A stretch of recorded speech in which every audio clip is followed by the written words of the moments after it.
Good morning students. आज हम add का चैप्टर पढ़ेंगे। जीवन के लिए विषय आवेश। आवेश क्या होता है? आवेश होता है क्रोध। आवेश क्या होता है? क्रोध या गुस्सा। क्रोध या गुस्सा। आवेश होता है क्रोध या गुस्सा। कि जो हम गुस्सा करते हैं, कभी कभी किसी बात को लेकर के हमें गुस्सा आने लगता है, तो वह गुस्सा है हमारे लिए विष है। विष क्या होता है? जहर। विष किसको कहते हैं? जहर को। हाँ, तो वह गुस्सा हमारे लिए जहर है। आप कैसे है, वही बात इस पाठ में बताई गई है कि वह जो क्रोध हम करते हैं, जो गुस्सा हम करते हैं, वो हमारे जीवन के लिए जहर किस प्रकार से है। तो इसमें लेखक ने क्या बताया है? लेखक ने इसमें बताया है, कहते हैं क्रोध मनुष्य को अंधा बना देता है। क्रोध मनुष्य को अंधा बना देता है। कहने का मतलब क्या है कि जब व्यक्ति को गुस्सा आता है ना, तो वह न तो उचित देखता है, न ही अनुचित देखता है, और अपने अनुसार ही वह कार्य करने लगता है। तो उस कार्य में जब गुस्सा करके वो कार्य करता है, तो उचित अनुचित न देख करके वह ऐसे कार्य करता है जिससे वह दूसरों को तो नुकसान पहुंचाता है, स्वयं का भी नुकसान कर लेता है। इसीलिए आवेश को जीवन के लिए विषय बताया है कि क्रोध है मनुष्य को अंधा बना देता है। यानी जब उसको गुस्सा आता है तो वह उचित अनुचित कुछ भी सोचे बगैर ही कार्य करता है, और उससे दूसरों को भी नुकसान पहुंचाता है और स्वयं का भी नुकसान कर लेता है। उसकी सोचने समझने की शक्ति बिल्कुल नष्ट हो जाती है। गुस्से आने पर क्या होता है कि मनुष्य की सोचने समझने की शक्ति है वो नष्ट हो जाती है। वह पशु की भांति हिंसक होकर व्यवहार करने लगता है। हिंसक हिंसक क्या होता है? हिंसक होता है जैसे पशु है, दूसरे पशुओं या प्राणियों को नुकसान पहुंचाते हैं, मनुष्य को नुकसान पहुंचा सकते हैं, वैसे ही वह पशु की भांति हिंसक व्यवहार करने लगता है। यानी दूसरों को नुकसान पहुंचाने का काम करने लगता है। तो वह पशु की भांति हिंसक होकर व्यवहार करने लगता है। इसलिए क्रोध और आवेश के दुष्परिणामों को बताते हुए लेखक ने हमें उससे बचने की सलाह दी है।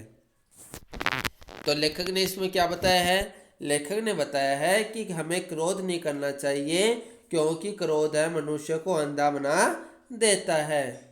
और जब क्रोध से मनुष्य अंधा हो जाता है तो उसकी सोच समझने की शक्ति है वो नष्ट हो जाती है, और वह पशु की भांति हिंसक व्यवहार करने लगता है। इसलिए हमें कभी क्रोध नहीं करना चाहिए। तो इस पाठ में लेखक ने क्या बताया है, हम उसी के बारे में ही पढ़ते हैं। पाठ की शुरुआत में लेखक ने बताया है कि मनुष्य जीवन में आवेशों का उत्पन्न होना स्वाभाविक बात है। कि भाई मनुष्य का जीवन है, जीवन में परिस्थिति होती हैं, समस्याएं होती हैं। ऐसे स्थिति में मनुष्य को गुस्सा आ ही जाता है ना।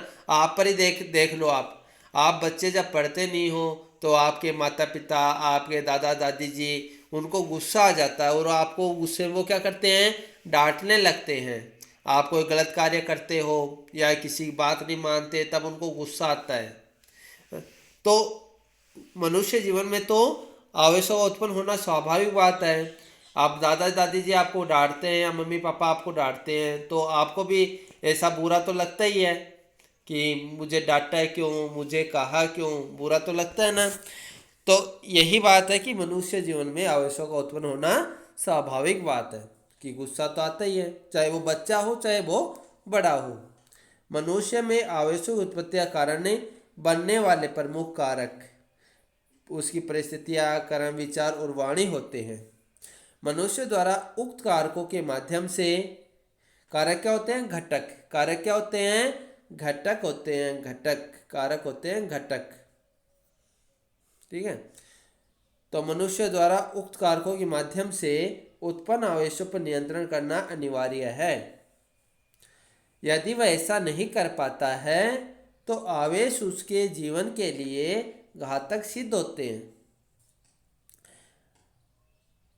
अतः आवेश मनुष्य के लिए विष के समान होता है। विष विष क्या होता है? मैंने अभी बताया था, विष होता है जहर। क्या होता है? जहर। तो आवेश उसके लिए घातक सिद्ध होते हैं और आवेश मनुष्य के लिए विष के समान होता है। और विष विष यानी जहर के कुप्रभाव से, कुप्रभाव कुप्रभाव क्या होता है? बुरा प्रभाव। कुप्रभाव क्या होता है? बुरा प्रभाव। बुरा प्रभाव होता है ना, उसको कहते हैं कुप्रभाव। तो विष के कुप्रभाव से बचने के लिए उसके द्वारा आवेशों से मुक्त रहने के स्थायी उपाय करने अनिवार्य हैं। अब हम आवेश से किस प्रकार से बच सकते हैं? आवेश से बचने के लिए हमें आवेशों से मुक्त रहने के स्थायी उपाय करने होंगे। कि गुस्से से किस प्रकार बचा जाए, उसके लिए हमें स्थायी उपाय करने चाहिए। अब इसमें क्या बताया गया है? इसमें बताया गया है कि मनुष्य के जीवन में आवेशों उत्पन्न होना स्वाभाविक बात है। कि चाहे छोटा बच्चा हो, चाहे कोई बड़ा व्यक्ति हो, सभी को ही गुस्सा आता है, क्योंकि हमारे शरीर में ज्ञानेंद्रियाँ होती हैं, इंद्रियाँ होती हैं। कुछ अच्छे विचार आते हैं, कुछ बुरे विचार आते हैं, है ना? और जब कुछ किसी बात को लेकर कोई गुस्सा हो जाता है तो मन में कैसे विचार आएंगे? बुरे विचार आएंगे। बुरे विचार आएंगे तो वो व्यक्ति क्या करेगा? दूसरों का नुकसान कर सकता है और कभी कभी वह स्वयं का भी नुकसान कर लेता है। तो मनुष्य जीवन में आवेशों का उत्पन्न होना स्वाभाविक बात है। अब यहाँ पर आपसे एक क्वेश्चन पूछा जा सकता है कि मनुष्य में आवेशों की उत्पत्ति बनने वाले प्रमुख कारक कौन कौन से हैं? मनुष्य में आवेशों की उत्पत्ति का कारण बनने वाले प्रमुख कारक कौन कौन से हैं? तो ये आपको ध्यान में रखना है कि मनुष्य में आवेशों की उत्पत्ति का कारण बनने वाले प्रमुख कारक उसकी परिस्थितियाँ, कर्म, विचार एवं वाणी होते हैं। ये वाली लाइन है, आपको याद रखनी है कि मनुष्य में आवेशों की उत्पत्ति बनने का कारण बनने वाले कारक कौन कौन से हैं? तो मनुष्य में आवेशों की उत्पत्ति का कारण बनने वाले प्रमुख कारक उसकी परिस्थितियाँ, कर्म, विचार एवं उसकी वाणी होते हैं। आवेश है वो मनुष्य के लिए विष के समान होता है। तो हमें उस विष के कुप्रभाव बचने से के लिए क्या करना चाहिए? हमें आवेश के कुप्रभाव से बचने के लिए क्या करना चाहिए? तो हमें आवेश के कुप्रभाव से बचने के लिए उसके द्वारा आवेशों से मुक्त होने के स्थायी उपाय करने चाहिए। आवेशों से मुक्त रहने के स्थायी उपाय करने चाहिए। तो इसमें आप ये दो बातें ध्यान में रखना। एक तो ये वाली कि विष के कुप्रभाव से बचने के लिए या आवेश के कुप्रभाव बचने से के लिए हमें क्या करना चाहिए? तो विष के कुप्रभाव से बचने के लिए हमें उसके द्वारा आवेशों से मुक्त रहने के स्थायी उपाय करने चाहिए। और एक ये वाली लाइन याद रखना, मनुष्य में आवेशों की उत्पत्ति का कारण बनने वाले प्रमुख कारक कौन कौन से हैं? तो मनुष्य में आवेशों की उत्पत्ति का कारण बनने वाले प्रमुख कारक उसकी परिस्थितियाँ, कर्म, विचार एवं उसकी वाणी होते हैं। यहाँ पर एक व्यक्ति का नाम बताया होरेस फ्लेचर के अनुसार। होरेस फ्लेचर ने क्या बताया है? होरेस फ्लेचर ने बताया है क्रोध और चिंता। क्रोध क्या होता है? गुस्सा। मैंने अभी बताया ना कि क्रोध के दो, गुस्सा के दो, है ना? क्रोध होता है गुस्सा। क्रोध और चिंता व्यक्ति को निराश और असमर्थ बना देते हैं।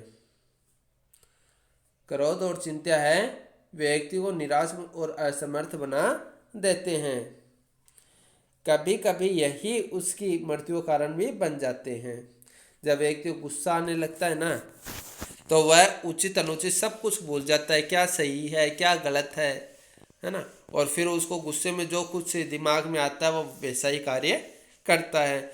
दिमाग में आ गया कि हमें दूसरा नुकसान करना है, तो वो दूसरा नुकसान करने लगता है और कभी कभी अपना भी नुकसान कर लेता है। तो ये क्रोध और चिंता व्यक्ति को निराश और असमर्थ बना देते हैं।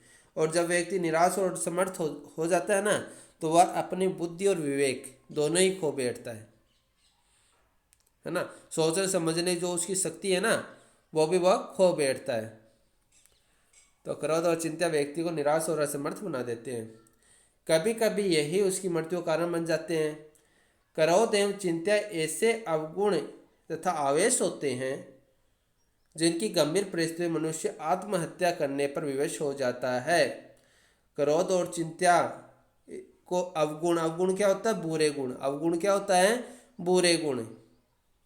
तो क्रोध और चिंता ऐसे बुरे गुण हैं, ऐसे अवगुण हैं कि इनकी जब परिस्थिति, ये जब गंभीर परिस्थितियाँ ले लेते हैं ना, तो मनुष्य है वो आत्महत्या करने पर विवश हो जाता है। आप कहते हैं, आपने भी सुना होगा कि कई बार व्यक्ति आत्महत्या कर लेते हैं, तो उनका कारण क्या होता है? उनका कारण यही होता है कि उनके चिंता रहने लगती है। वो बार बार में उसी बारे में सोचते रहते हैं। सोचने पर उनकी जो बुद्धि है, जो विवेक है, वो काम नहीं करता। ऐसे में वो अपनी बातें दूसरों को बताते भी नहीं हैं और मन ही मन में घुटते रहते हैं। और जब वो दूसरों को बताते नहीं हैं, तो ऐसे में फिर वो आत्महत्या करने पर विवश हो जाते हैं। क्रोध का आवेश अधिक देर तक नहीं रहता। कुछ समय के उपरांत, उपरांत होता बाद में, उपरांत बाद में, कुछ समय के उपरांत स्वतः ही, स्वतः होता अपने आप, स्वतः क्या होता है? अपने आप। कुछ समय के बाद में अपने आप ही शांत हो जाता है। इसलिए जरूरी है कि जब कभी क्रोध रूपी आवेश उत्पन्न हो तो व्यक्ति को शांत रहना चाहिए। जब हमें क्रोध आता है तो हमें क्या करना चाहिए? जब कभी क्रोध रूपी आवेश उत्पन्न होता है तो व्यक्ति को शांत रहना चाहिए। यही उसकी यही शांति क्रोध को शांत करने में सहयोग देगी। ऐसी स्थिति में मनुष्य क्रोध के कारणों पर विचार करने पर बाध्य होगा। तब वह न तो स्वयं आत्महत्या की ओर प्रवृत्त होगा और न ही किसी अन्य व्यक्ति की हत्या करने का प्रयास करेगा। जब व्यक्ति का क्रोध शांत हो जाएगा ना, तो खुद भी आत्महत्या नहीं करेगा और न ही किसी अन्य व्यक्ति की हत्या करेगा। तो इसमें क्या बताया गया है? इसमें बताया गया है कि क्रोध और चिंता दो ऐसे चीज़ें हैं जो व्यक्ति को निराश और असमर्थ बना देती हैं। ठीक है। चिंता व्यक्ति का भी निराश और असमर्थ होगा जब या तो उसको गुस्सा आएगा या फिर किसी बात की चिंता होगी। जैसे आपको उदाहरण देता हूँ, आपकी भी चिंता होती है कि जब आप परीक्षा देकर के आते हो, एग्ज़ाम देते हो, तब आपका पेपर अच्छा नहीं होता तो सोचते हो कि घर पर मम्मी पापा डांटेंगे, दादाजी दादी जी डांटेंगे, मेरे अच्छे अंक नहीं आए तो क्या पता मुझे क्या क्या सुनने को मिलेगा, क्या क्या वो कहेंगे। तो मन ही मन में चिंता होने लगती है ना। तो ऐसी स्थिति में आपको क्या करना चाहिए? जैसे आपके मित्र होते हैं या आपके दादा दादी हैं, मम्मी पापा हैं, तो उनसे बातचीत करना चाहिए कि मेरा आज पेपर अच्छा नहीं हुआ। तो उस बातचीत में कुछ ना कुछ समाधान जरूर निकलेगा। और मन ही मन में घुटते रहोगे कि नहीं बता दूंगा तो भी डांटेंगे, और मन ही मन में आप घुटते रहोगे तो उससे आपकी चिंता है वो और भी ज़्यादा बढ़नी शुरू हो जाएगी। और चिंता में क्या होगा? चिंता में कल दूसरा पेपर है, आप उसकी तैयारी भी नहीं कर पाओगे। तो ऐसे में वो क्या है कि आज पेपर तो खराब हुआ तो हुआ, कल वाला भी अच्छा नहीं होगा। हाँ। तो क्रोध और चिंता से क्या होते हैं? नुकसान होते हैं। और जब हम क्रोध और चिंता नहीं रखेंगे, ये रखेंगे कि आज पेपर हुआ जैसा हुआ, कल वाला अच्छा होना चाहिए, यदि मन में एक आशा रखेंगे तो क्या है? हमारे सभी काम अच्छे होंगे।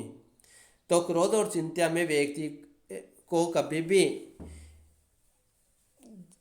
क्रोध और चिंता व्यक्ति को कभी भी नहीं रखनी चाहिए, क्योंकि क्रोध और चिंता में व्यक्ति है वो निराश और असमर्थ बन जाता है। क्रोध और चिंता क्या बताए गए हैं? अवगुण बताए गए हैं। और ऐसे अवगुण हैं कि कभी कभी व्यक्ति है आत्महत्या करने का प्रयास भी करने लग जाता है। क्रोध है वो ज़्यादा देर तक नहीं रहता। क्रोध है वो ज़्यादा देर तक नहीं रहता, कुछ समय के बाद में वो अपने आप ही शांत हो जाता है। इसलिए ज़रूरी क्या है कि जब कभी भी क्रोध आए तो व्यक्ति को शांत रहना चाहिए। जब भी गुस्सा आए तो व्यक्ति को शांत ही रहना चाहिए, और जब व्यक्ति शांत रहेगा तो उसका क्रोध भी शांत हो जाएगा, और ऐसी स्थिति में न तो वो आत्महत्या करेगा और न ही किसी अन्य व्यक्ति की हत्या करने का प्रयास करेगा। आगे बताया है, क्रोध की उत्पत्ति का कारण भले ही कुछ हो, किंतु वह हमेशा साधारण कारण ही होता है। कुछ देर बाद जब क्रोध शांत होता है तो मनुष्य अपनी भूल का ज्ञान हो जाता है। क्रोध शांत होने पर व्यक्ति को अपनी भूल का एहसास जरूर होगा, किंतु ऐसा तब भी संभव हो पाता है जब मनुष्य में आत्मनियंत्रण और आत्मनियंत्रण विलक्षण शक्ति का वास हो। आत्मनियंत्रण क्या होता है? आत्मनियंत्रण एक शब्द है यहाँ पर, आत्मनियंत्रण। आत्मनियंत्रण क्या होता है? आत्मनियंत्रण होता है स्वयं पर नियंत्रण करना। आत्मनियंत्रण होता है स्वयं पर नियंत्रण करना। और इसमें एक नाम और आया है विलक्षण। विलक्षण क्या होता है? विलक्षण, विलक्षण होता है अनोखा। विलक्षण होता है अनोखा। तो जब व्यक्ति में आत्मनियंत्रण और की विलक्षण शक्ति, अनोखी शक्ति का वास हो तो वह अपने क्रोध पर नियंत्रण कर पाता है। व्यक्ति गुस्सा हर व्यक्ति को आता है। कई बार कहते हैं ना कि वो अपने गुस्से को काबू में नहीं कर पाया। काबू में क्यों नहीं कर पाया? क्योंकि उसमें आत्मनियंत्रण की शक्ति नहीं है। स्वयं के क्रोध को नियंत्रित करने का उसके पास उपाय नहीं है, वो कर ही नहीं पा रहा। इसी कारण वो आग बबूला हो गया। आग बबूला हो गया यानी और ज़्यादा गुस्सा हो गया, है ना। तो आत्मनियंत्रण शक्ति व्यक्ति में होनी चाहिए। और आत्मनियंत्रण जो शक्ति होती है ना, वो विलक्षण शक्ति होती है। विलक्षण है अनोखी शक्ति। आत्मनियंत्रण की शक्ति होती है वह अनोखी शक्ति होती है। अनोखी कैसे हो गया? क्योंकि कितना भी तेज गुस्सा क्यों ना हो, आत्मनियंत्रण जब हो गया तो वह तेज से तेज गुस्से को भी रोक सकती है। ऐसी शक्ति आत्मनियंत्रण की शक्ति ही है। इसीलिए आत्मनियंत्रित शक्ति को अनोखी शक्ति कहा गया है कि कितना भी तेज गुस्सा क्यों ना हो, वह न तो स्वयं का नुकसान होने देगी न दूसरों का नुकसान करवाएगी। यदि मनुष्य में यह गुण पर्याप्त मात्रा में विद्यमान होता है, कौन सा गुण है? आत्मनियंत्रण की विलक्षण शक्तियाँ गुण पर्याप्त मात्रा में विद्यमान होता है तो क्रोध शांत करने पर वह समय याचना के लिए भी तैयार हो जाता है एवं इस तरह क्रोध की मार से बचा रहता है। जब मनुष्य में आत्मनियंत्रण की विलक्षण शक्ति होगी तो वह क्या करेगा? तो उसका क्रोध शांत हो जाएगा, और जब क्रोध शांत हो जाएगा तब क्या होगा? क्रोध शांत होने पर वह क्षमा याचना के लिए भी तैयार हो जाता है। यानी गलती के लिए क्षमा तो मांगनी पड़ेगी, तो वह क्षमा याचना के लिए भी तैयार हो जाता है। तो इसमें हमने क्या पढ़ा है कि क्रोध तो आता ही है। क्रोध का कई कारण हो सकते हैं, गुस्से आने के बहुत सारे कारण होते हैं। लेकिन जब व्यक्ति को गुस्सा आता है तो उसे आत्मनियंत्रण करना चाहिए, खुद पर नियंत्रण रखना चाहिए। और जिसमें आत्मनियंत्रण की अनोखी शक्ति, विलक्षण यानी अनोखी, तो आत्मनियंत्रण की अनोखी शक्ति का जिसमें वास होता है वही गुस्से को नियंत्रण में कर पाता है। और जब उसका गुस्सा नियंत्रित हो जाएगा तो वह क्या करेगा? तब वह समय याचना के लिए भी तैयार हो जाता है। आइए क्रोध रूपी आवेश से होने वाली कहानियों सीख प्रदान करती इस कहानी का अध्ययन करें। एक कहानी बताई गई है, यह कहानी का अध्ययन हमें कल करेंगे कि इस कहानी में क्या बताया गया है ना। आज हम इतना ही पढ़ेंगे। इसमें क्या बताया गया है? इसमें बताया गया है कि हमें कभी गुस्सा नहीं करना चाहिए। मनुष्य में गुस्सा होना तो स्वाभाविक बात होती है, लेकिन फिर भी हमें उस पर नियंत्रण रखना चाहिए। यह गुस्सा एक जहर की तरह होता है जो स्वयं का भी नुकसान करा देता है। और मनुष्य में आवेशों की उत्पत्ति का कारण बनने वाले कारक उसकी परिस्थितियाँ, कर्म, विचार और उसकी वाणी होते हैं। ये हमने पढ़ा है, इसको ध्यान में रखना। और हम इस कुप्रभाव से किस प्रकार बच सकते हैं, तो इससे बचने के लिए हम आवेशों से मुक्त रहने के स्थायी उपाय करने चाहिए।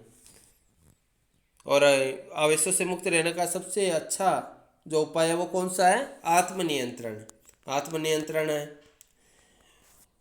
होरेस फ्लेक्चर की इन बातों को ध्यान में रखना। होरेस फ्लेक्चर ने क्या कहा था कि क्रोध और चिंता व्यक्ति को निराश और समर्थ बना देते हैं, कभी कभी यही उसकी मृत्यु का कारण भी बन जाते हैं। होरेस फ्लेक्चर के इन बातों को ध्यान में रखना है। क्रोध और चिंता क्या करते हैं? व्यक्ति को निराश और असमर्थ बना देते हैं और कभी कभी यही उसकी मृत्यु का कारण भी बन जाते हैं। यानी इन्हीं कारणों पर कई बार हमने देखा है, सुना भी है कि व्यक्ति आत्महत्या कर लेता है। तो यही कारण होते हैं, जब असमर्थ बन जाता है, जब उसको ये नहीं होता है कि हम कुछ कर भी सकते हैं क्या, तो वो आत्महत्या कर लेता है। लेकिन जब व्यक्ति अपना क्रोध शांत कर लेगा ना, तो वह क्या करता है? वह माफ़ी मांगने पर भी तैयार हो जाता है। लेकिन कब? जब उसका गुस्सा शांत होता है। तो हमें जब गुस्सा आता तो क्या करना चाहिए? हमें जब भी गुस्सा आता है तो हमें शांत ही रहना चाहिए। और जब हम शांत रहेंगे तो थोड़ी देर बाद में गुस्सा अपने आप ही ठंडा हो जाएगा।